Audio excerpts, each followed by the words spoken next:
भारत के तकनीकी और रणनीतिक गलियारों में पिछले कुछ दिनों से ऐसी सरगोशियां गूंज रही हैं जैसे किसी बड़े तूफान से पहले की हवा।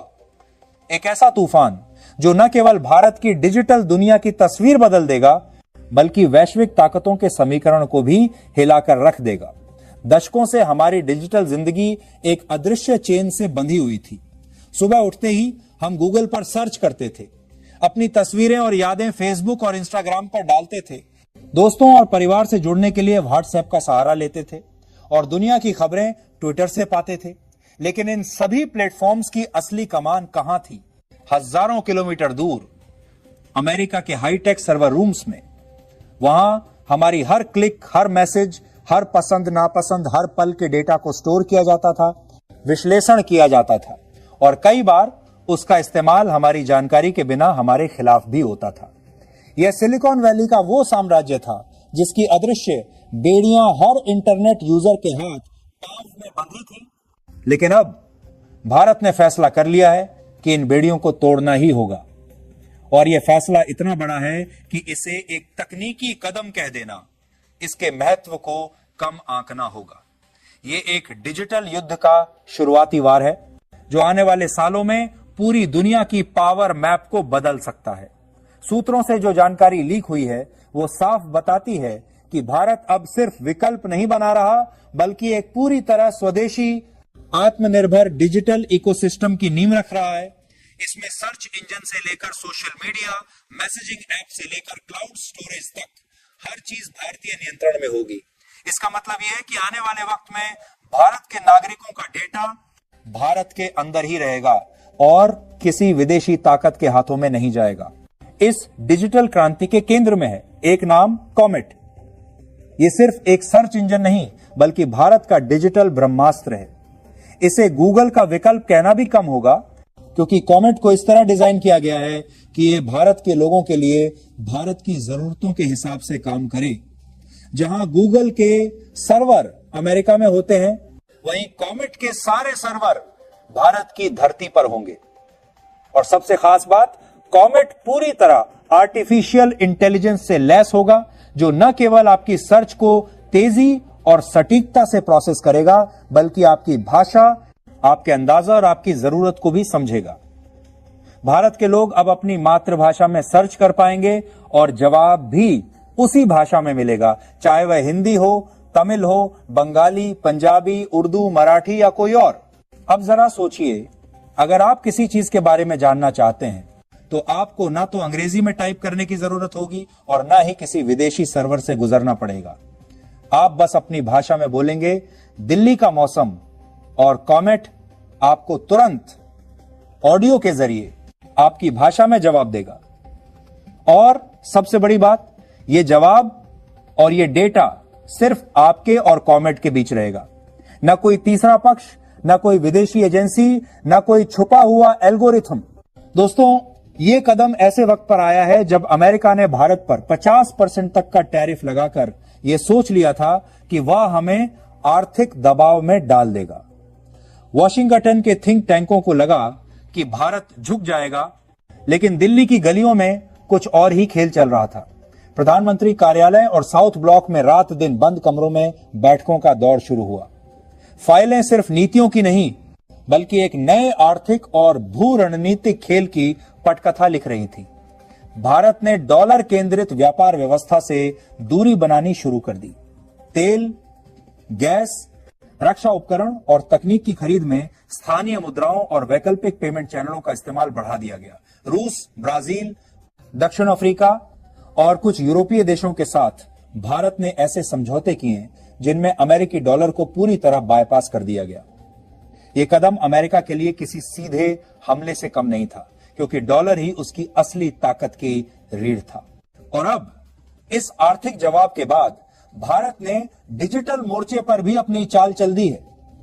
यह चाल अमेरिका के सबसे बड़े किलों में से एक, उसका डिजिटल साम्राज्य पर सीधा वार है। Google, Facebook, Instagram, Twitter, WhatsApp, ये सारे प्लेटफॉर्म सिर्फ टेक्नोलॉजी नहीं बल्कि डेटा के साम्राज्य हैं। ये जान सकते हैं कि आप क्या सोचते हैं, क्या चाहते हैं, किसे पसंद करते हैं और किसे नहीं। यही वजह है कि चीन ने सालों पहले इन सभी को अपने देश से बाहर का रास्ता दिखा दिया था और अपने प्लेटफॉर्म बना लिए थे। अब भारत वही कर रहा है, लेकिन और बड़े पैमाने पर। कॉमेट की लॉन्चिंग सिर्फ भारत के लिए नहीं है।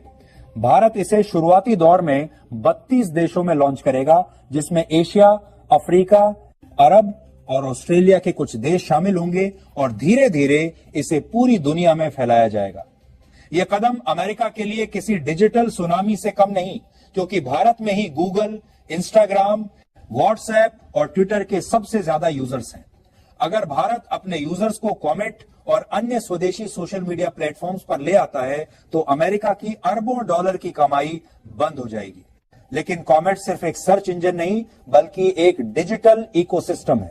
इसमें social media, messaging, email, cloud storage और यहां तक कि ई कॉमर्स के लिए भी विकल्प होंगे। यानी जो काम अभी अलग अलग अमेरिकी कंपनियां करती हैं, वह सब कुछ एक भारतीय इकोसिस्टम के अंदर होगा, पूरी तरह सुरक्षित, पूरी तरह भारतीय कानूनों के तहत और सबसे बड़ी बात, पूरी तरह हमारे नियंत्रण में। अमेरिका के लिए यह किसी सपने के टूटने जैसा होगा। वॉल स्ट्रीट में निवेशकों के चेहरे पर चिंता की लकीरें गहरी हो रही हैं। अमेरिकी मीडिया में भारत की डिजिटल रणनीति को लेकर बहस तेज हो गई है और अंतर्राष्ट्रीय थिंक टैंक ये मानने लगे हैं कि भारत अब डिजिटल पावर के नए केंद्र के रूप में उभर रहा है। दोस्तों सोचिए, अगर भारत के 80 करोड़ इंटरनेट यूजर्स एक दिन में अपने सभी सर्च, मैसेज और सोशल मीडिया इंटरैक्शन को विदेशी प्लेटफॉर्म से हटाकर स्वदेशी प्लेटफॉर्म्स पर कर दें, तो अमेरिका को अरबों डॉलर का नुकसान होगा। और यह सिर्फ पैसों का खेल नहीं है, यह नियंत्रण का खेल है। जो डेटा कंट्रोल करता है वही भविष्य कंट्रोल करता है। कॉमेट का एआई इतना एडवांस होगा कि यह न केवल आपकी सर्च को समझेगा, बल्कि आपके इंटरेस्ट के आधार पर आपके लिए नई चीजें भी सुझाएगा, और यह सब बिना आपकी प्राइवेसी से समझौता किए। इसके अलावा कॉमेट में इंटीग्रेशन की क्षमता होगी, यानी अगर आप किसी ऐप से जुड़ी चीज सर्च कर रहे हैं तो ये आपको सीधे उसी ऐप के प्लेटफॉर्म पर पहुंचा देगा। ये पूरी प्रक्रिया इतनी सहज होगी कि आपको एहसास भी नहीं होगा कि आप गूगल से हटकर कुछ और इस्तेमाल कर रहे हैं। भारत का यह कदम न केवल तकनीकी स्वतंत्रता की दिशा में है, बल्कि एक स्पष्ट कूटनीतिक संदेश भी है। भारत अब सिर्फ उपभोक्ता नहीं, निर्माता बनेगा, और यह संदेश अमेरिका के लिए जितना अप्रत्याशित है, उतना ही असहज भी। अब सवाल यह है कि क्या अमेरिका इस बदलाव को शांतिपूर्वक देखेगा या वह दबाव बनाएगा, व्यापार में बाधाएं डालेगा, तकनीकी प्रतिबंध लगाएगा? क्या हम एक नए डिजिटल शीत युद्ध की ओर बढ़ रहे हैं, जहां इंटरनेट दो हिस्सों में बंट जाएगा, एक अमेरिकी ब्लॉक और एक भारतीय एशियाई ब्लॉक? एक बात तो तय है, कॉमेट का लॉन्च सिर्फ भारत के लिए नहीं, बल्कि पूरी दुनिया के लिए एक संकेत है कि डिजिटल दुनिया अब एक ध्रुवीय नहीं रहेगी। नए खिलाड़ी मैदान में आ चुके हैं और खेल के नियम बदलने वाले हैं। भारत की यह चाल आने वाले समय में उसकी अर्थव्यवस्था, उसकी सुरक्षा और उसकी वैश्विक प्रतिष्ठा को नई ऊंचाइयों पर ले जा सकती है। दोस्तों, ये सिर्फ एक सर्च इंजन की कहानी नहीं है, ये उस राष्ट्र की कहानी है जिसने सदियों की गुलामी, आर्थिक शोषण और तकनीकी पराधीनता का स्वाद चखा, लेकिन अब उसने तय कर लिया है कि आने वाली पीढ़ियों के लिए एक ऐसी रण बनाई जाए जहां किसी विदेशी ताकत का साया भी न पड़े। अमेरिका ने दशकों तक डिजिटल दुनिया का साम्राज्य चलाया। हमारी सोच, हमारी पसंद, हमारी आदतें, यहां तक कि हमारी आवाज तक उनकी मुट्ठी में रही। लेकिन कॉमेट के रूप में भारत ने यह साफ कर दिया है कि अब हम केवल यूजर नहीं, बल्कि क्रिएटर, इनोवेटर और लीडर बनेंगे। ये बदलाव सिर्फ तकनीकी स्तर पर नहीं, बल्कि आर्थिक, कूटनीतिक और मानसिक स्तर पर भी होगा।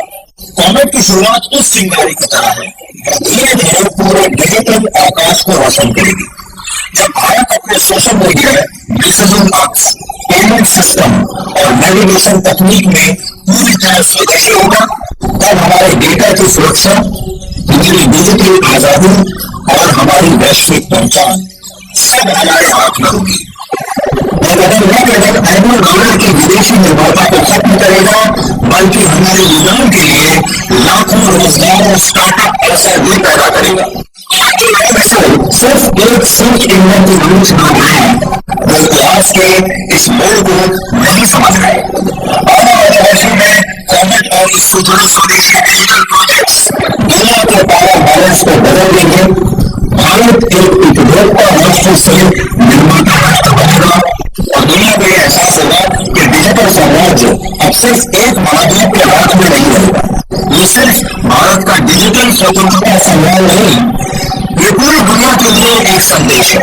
तकनीक का भविष्य उसी के हाथ में होगा जो अपने डेटा, अपनी सोच और अपनी पहचान की रक्षा कर सके।